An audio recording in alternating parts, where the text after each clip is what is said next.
Actually not, because we really tested the 1-hour algorithm against the 3-hour one, and they were similarly safe. There's no statistical difference in both approaches.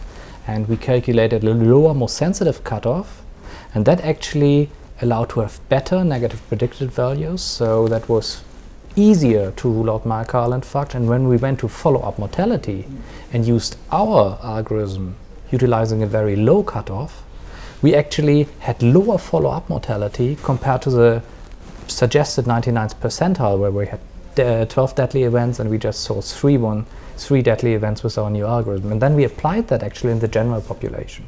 So we measured troponin I in roughly 75,000 individuals from the general population. That's actually the biomarker cohort. It's a harmonized cohort utilizing several different European cohorts of the general population.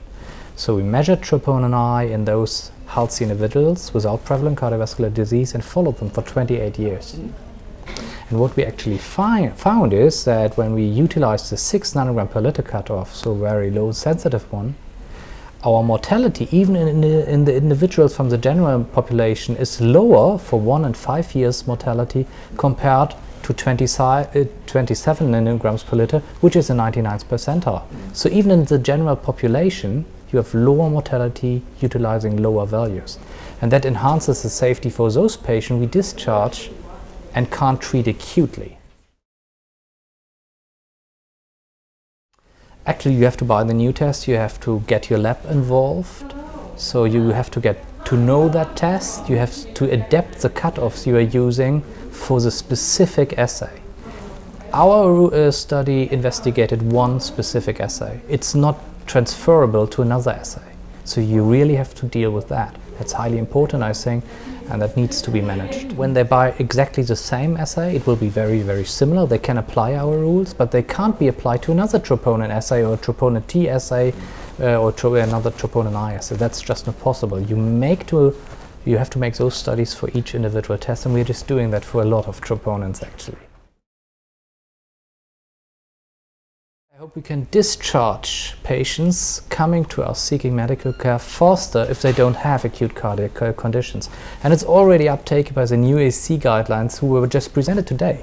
So those guidelines already allow for faster algorithm utilizing lower troponin values than the recently suggested 99th percentile. That's definitely not the way to go anymore. It's definitely applicable to all hospitals. It's just a normal lab value. They are nevertheless measuring a troponin value to rule out myocardial infarction.